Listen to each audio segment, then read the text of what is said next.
Welcome to Warhammer 40k lore in the Bible, where I pull from Warhammer 40k lore to help explain biblical lore. And today we're going to be going over Hive Fleet Behemoth. But before we get into the video, take the wikis with a grain of salt, as the Warhammer 40k universe is always changing, so take it with a grain of salt. And also, I'm not a lore expert, so I want to get that out there. And if you guys like what you see, please consider a like and subscription, as that is what helps push the video out there. And also, I want to thank everybody who supports the videos, those who like it, dislike it. For the ones who dislike the video, thank you for at least giving me a chance. So, anyways, let's get started here. We're going to get started in history. The first documented attack of a full Tyranid Hive fleet upon the Imperium was a small research station on Tyran Primus. So this is where the Tyranids get their name, I do believe. The Tyranids overran this isolated outpost of the Adeptus Mechanicus with overwhelming force and stripped the world of all life. By the time Inquisitor Fidus Cryptman of the Ordo Xenos arrived to investigate the strange planet-stripping phenomenon, it was already too late. However, the adepts of the Adeptus Mechanicus who accompanied Cryptman managed to gather vital information. Before being overrun, Magos Varnak had gathered information on the alien attackers into a data codex and hid it in a bore shaft, some 3,000 meters below the planet's surface, hoping that it would be recovered later by the Imperium. Analyzing the recovered information, Inquisitor Cryptman managed to warn the Imperium of the new Xenos threat it faced, honoring an ancient tradition of naming invading alien forces by giving them an appellation drawn from the great beasts of ancient Terran myth. This first Tyranid Hive fleet was designated as Behemoth. So the next world, was Oculus. A moon-sized observatory station caught in Hive Fleet Behemoth's path as it pushed onwards past Tyran. The station was a bio-artifact claimed by the Imperium 9,000 standard years earlier, and it was devoured, along with the Mechanicus crew. Jaga was the homeworld of the Orc freebooters, or freebooters, known as the Star Crumpus. Their considerable fleet of kill cruisers, I'm terrible at Orc, guys, I apologize, once a major threat to local Imperial shipping, fought the Behemoth in a great naval engagement, but was eventually destroyed. The fate of Thandros. Cryptman ordered his astropath to send a warning to the Imperium, but the Psyker could not penetrate the warp turmoil left by the passing of the alien fleet and its shadow in the warp. Even the nearby Thandros telepathica booster matrix was obscured. In desperation, Cryptman set course for the Thandros system in hopes of reestablishing communications with the Imperium there. It was on the voyage that Cryptman realized the scale of the Tyranid threat. Following in the Hive Fleet's wake, Cryptman discovered a string of barren worlds that Imperial records indicated should be verdant and lush. Reviewing a solar decade's worth of planetary survey data from the region of space, Cryptman saw a pattern emerging. He was able to plot the Hive Fleet's course by the trail of dead and lifeless worlds it had left behind. There was no subtlety to the Hive Fleet's approach, nor sense of strategic genius. It merely plowed through the galaxy without stopping, devouring everything in its path with a rapacious hunger that would become its defining feature. Though Cryptman's starship made good speed, the Tyranids had attacked the Thandros system and moved on long before his arrival. Thandros was not as well protected as Tyran, and was likewise overwhelmed by the seemingly endless numbers of biohorrors that flooded its cities and fortifications. The Telepathica Matrix was found to have emptied all of its turret magazines and burned out its defense laser crystals before before being overrun.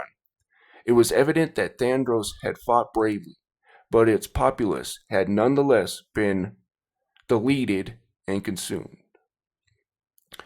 Solemnus is a Necron tomb world ruled by the Necron overlord Trazyn, that lay in the path of two minor tendrils of Hive Fleet Behemoth. However, the Hive mind recognized the enormous threat presented by the Necrons, so their bioships made major course corrections to avoid conflict with the Necron forces on Solemnus. Eventually, due to the inability of these tendrils to identify any biomass-rich prey worlds, these two tendrils of the behemoth lapsed into hibernation. Sabari. It was not only the forces of the Imperium that suffered great losses due to the arrival of Behemoth. The world of Sabari, a fortress world that served as the stronghold of the Night Shadows renegade chapter of the Heretic Astartes, also consumed by the arrival of the Great Devourer. That one. You guys can read that. A Voice in the Dark. With Thandros lost, Cryptman's quest became critical. The next systems in Hive Fleet Behemoth's path belonged to the realm of Ultramar, and unless it was forewarned, the Imperium might lose its best chance to halt the progress of the Tyranid onslaught. With haste, Cryptman and his agents salvaged what remained of Thandros' telepathica matrix, and through a Herculean effort, his astropath finally managed to pierce the shadow in the warp to contact the unsuspecting Imperium. Okay? You guys pretty much get that part. Now let's go to the Battle of Macragge. Hive Fleet Behemoth eventually made it to Macragge, where the Ultramarines defended at their fortress monastery called Fortress of Hera. So, this is where we're at now. The fighting was intense, and every battle brother of the chapter was deployed to defend the planet. Millions of mycetic spores were destroyed by the planetary defenses, yet millions more go through and reach the surface of the world.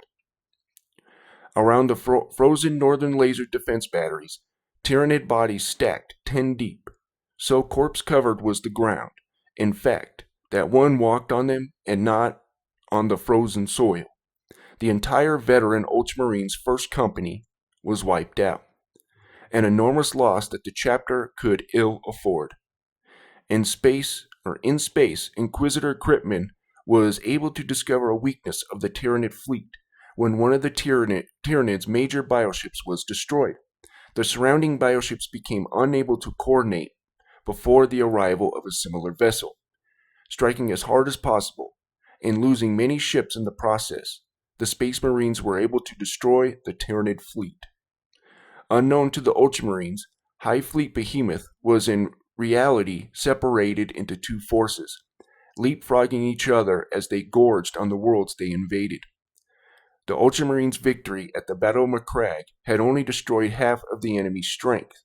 However, the arrival of Battle Fleet Tempestus, the major Imperial fleet of the entire Segmentum Tempestus, brought much-needed reinforcements. Still, the battle was only won when Dominus Astra, the Emperor-class flagship of Battle Fleet Tempestus, sacrificed itself by charging deep into the bulk of the Tyranid fleet while its warp engines were set to overload, creating a warp vortex that dragged it and the Tyranid fleet to oblivion. This sacrifice allowed the Imperium to finally claim victory over the Tyranid threat, at least for a short time. The Tyrannic Wars had only just begun. It took a full Terran century for the Ultramarines to recover their full strength, and only now was the chapter banner of Ultramar allowed to be carried into battle forcefully once more by a full-sized Ultramarine chapter. Alright, so now let's get to the biblical side of things. So, we'll talk about those locusts every time that I bring up the Tyranids, but those will be at the end. But we're going to talk about what this behemoth is in the Bible, right? Okay, oops. So this is Job chapter 40. Let's go here. Behold now, Behemoth, which I made with thee. He eateth grass as an ox. Lo now, his strength is in his loins, and his force is in the navel of his belly.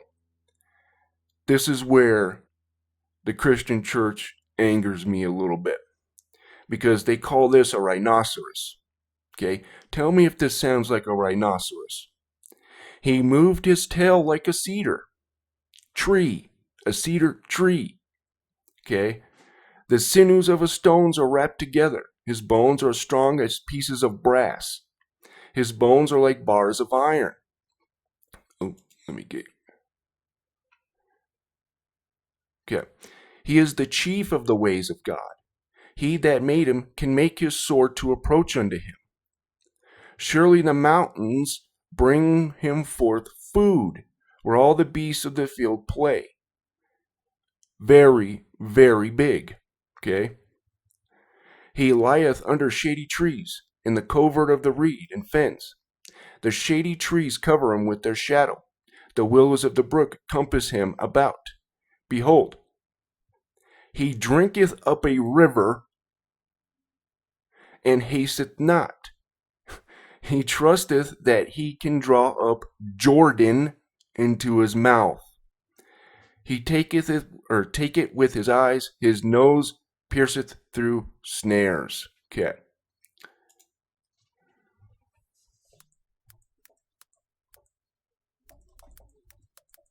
I probably spelled that wrong. Oh well. So I would say he's something like this, pretty close to it. Notice his tail, right? Doesn't that look like a cedar tree?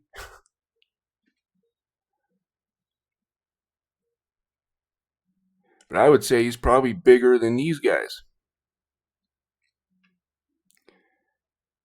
Let's see if I can find a good. Something like this.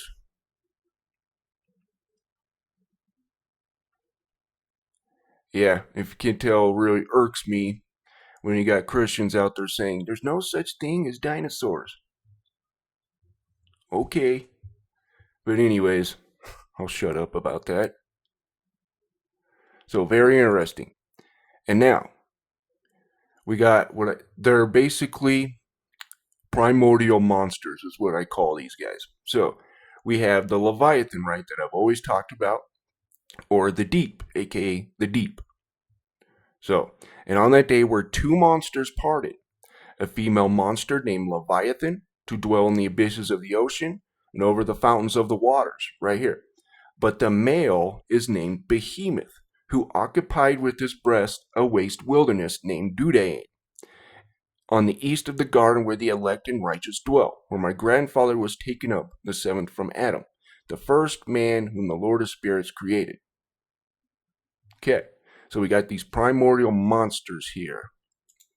Okay, it gets even more interesting here because we have this Hydra thing, right? This beast coming up from the sea, and then we also have a beast coming up out of the earth. So very interesting, which are represented by the beast and then the false prophet. Okay, and I stood up on the sand of the sea, and I saw a beast rise up out of the sea, having 7 heads, 10 horns, and upon his horns 10 crowns, and upon his heads the name of blasphemy. And real quick, let's do this.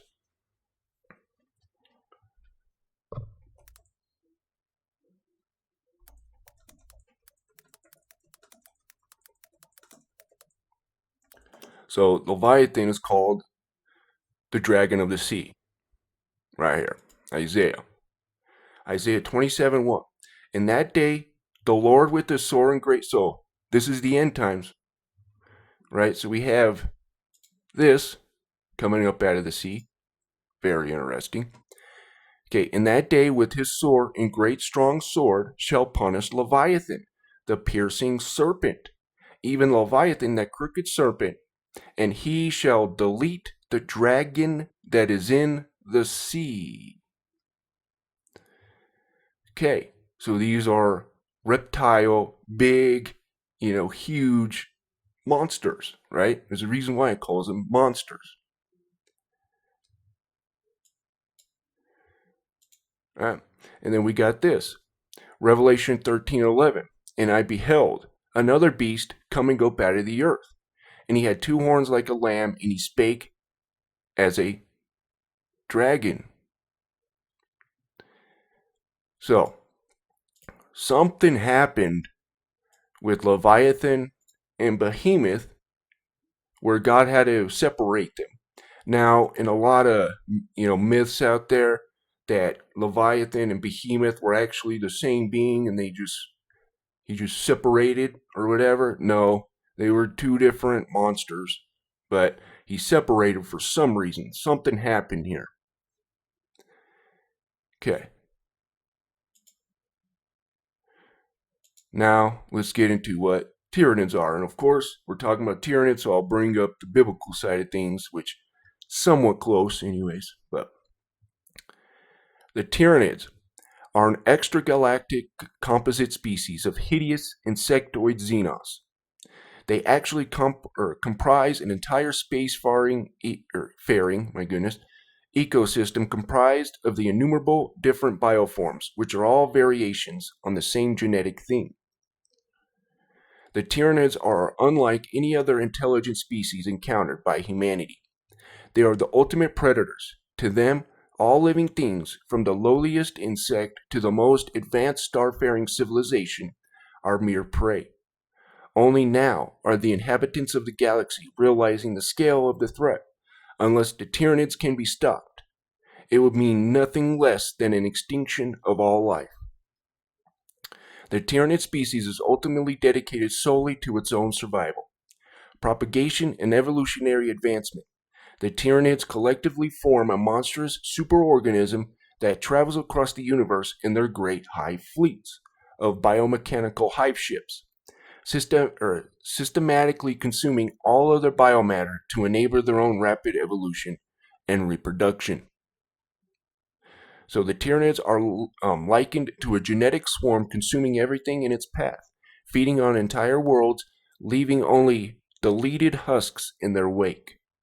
Their threat is such that an unprotected planet can be infested and stripped clean of its own organic material or in a matter of solar weeks without even slowing down the advance of the Hive fleet. Okay. So of course, in the, you could say, demonic realm, they are like a hive mind. So Mark 5:9. And he asked him, What is thy name? And he answered, saying, My name is Legion. So my name is Legion, for we are many. That's a hive mind, right? A hive type of thing.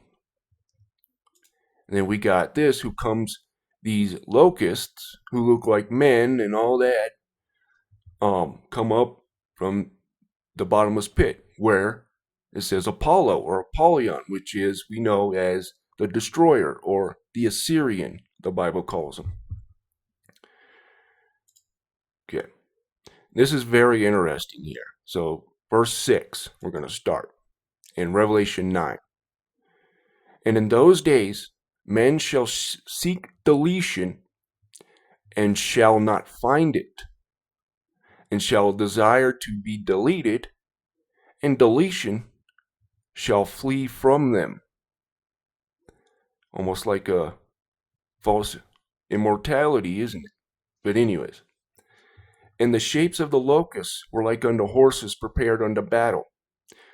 On their heads were as it were crowns like gold, and their faces were the faces of men. Now, you're going to hear that these could be helicopters and all that. No, these are actual entities, in my opinion. Because I did a video in the past about these guys, a regular biblical one, and I was able to pull up an ancient depiction of these guys. I haven't been able to find it, but I'm going to have to go through that video and look at it and find it so I can show it to you guys one day. But unless you want to find it. But anyways. Okay. And they had hair as the hair of women, and their teeth were as the teeth of lions. And they had breastplates as they were breastplates of iron, and the sound of their wings was as the sound of chariots of many horses running into battle. And they had tails like unto scorpions, and their strength, and there were stings in their tails, and the power was to hurt men 5 months. Okay. Of course, they had a king over them. This is where I brought up the Hive tyrant, right? Okay.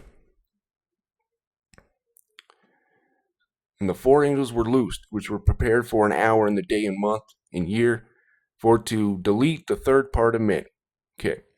And the number of the army of the horsemen were 200,000. And I heard the number of them. And thus I saw the horses in the vision, and them that sat on them, having breastplates of fire and jacinth, brimstone. And the heads of horses were as the heads of lions, and out of their mouths issued fire, and smoke, and brimstone. By these three was the third part of men deleted, by fire, and by the smoke, and by the brimstone, which issued out of their mouths. So this is like a full-on invasion. So, very interesting. So, we're going to end it there, guys. I hope you enjoyed this. And I want to thank everybody, and the Warhammer 40 community, the Warhammer 40k community, for letting me do these videos. And I appreciate it. And I want to thank everyone again who likes the video, who subscribes, and those who dislike the video, or at least watch the video. Thank you for at least giving me a chance. I mean, I really do mean that. No tongue in cheek or anything. But you guys have a wonderful day.